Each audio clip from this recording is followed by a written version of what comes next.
Good morning students. राष्ट्र निर्माण की जो चुनौतियां हैं उसका आज ये लास्ट चैप्टर है।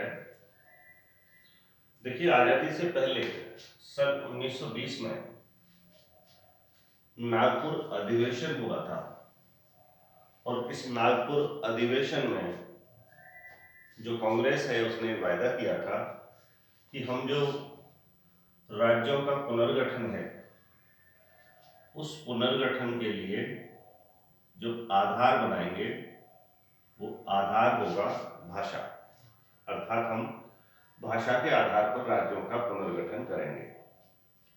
लेकिन एक सबसे बड़ी दिक्कत आई थी कि भाषा के गठन पर जब हमें स्वतंत्रता मिल गई, रजवाड़ों का विलय हो गया, 565 जो रियासतें थी उनमें से कुछ पाकिस्तान में चली गई और बची हुई जो रजवाड़े थे उनका हमने विलय कर लिया।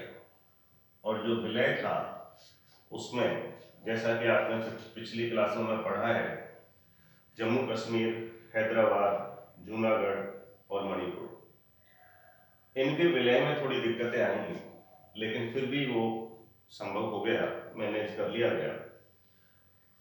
इसके बाद जो सरकार है, जैसे ही सरकार का गठन हुआ, उनके मन में एक सबसे बड़ा जो खतरा था वो ये था कि भारत विविधताओं वाला देश है और यहाँ की जो सामाजिक और सांस्कृतिक स्थितियां हैं उनमें भी बहुत ज्यादा विविधता है। तो कहीं ये जो विविधता है, भारत की जो अखंडता है, उस पर खतरा न बन जाए। अर्थात फिर से जो राज्य हैं, ये राज्य अपना अलग होने का या अपने आप को भारत से अलग मानने का सपना नहीं देख ले। इसलिए जो सरकार है उसने ये जो भाषा वाला क्रम था इसको लेफ्ट पर ले गए और इस प्रकार से कुछ राज्यों का गठन भाषा के आधार पर भी विचार किया। इसका एक विरोध होने लगा और सबसे ज्यादा विरोध किया था तेलुगु भाषी जो क्षेत्र है।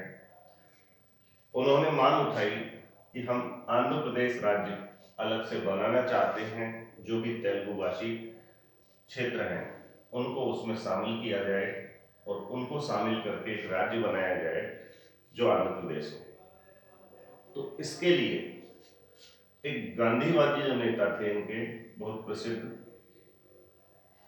पोटी श्री राम, इन्होंने अनिश्चित काल के लिए अनशन पर बैठ गए और 56 दिनों के बाद इनकी मौत हो गई। इस घटना के बाद एक तरह से जो तेलुगु क्षेत्र हैं, यहाँ की जो जनता है वो पूरी तरह से भड़क गई और इसके लिए सरकार ने दिसंबर सन 1952 के दिन ये ऐलान किया कि तेलुगु भाषी जो क्षेत्र है उनके आधार पर हम आंध्र प्रदेश का गठन कर देंगे। और इसके लिए बाद में सन 1953 में सरकार ने राज्य पुनर्गठन आयोग की स्थापना की।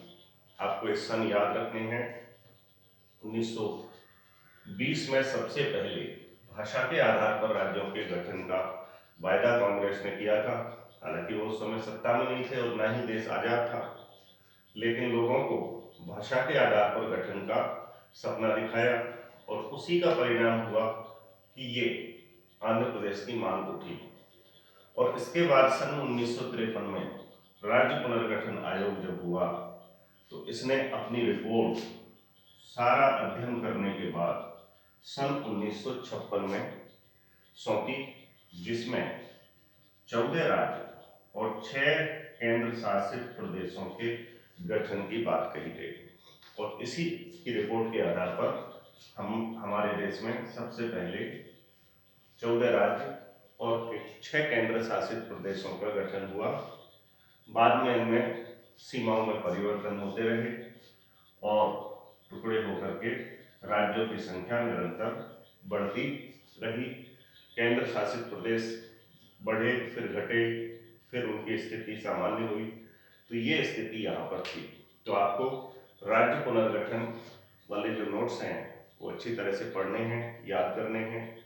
इसके बाद आज के जो अभ्यास कार्य हैं, इस चैप्टर के लास्ट में जो प्रश्नावली दी हुई है, इस प्रश्नावली के कंप्लीट क्वेश्चंस आपको अपनी फेयर कॉपी में करने हैं और शाम को 6 से 8 की जो टाइमिंग है उसमें व्हाट्सएप पर अपलोड करने हैं।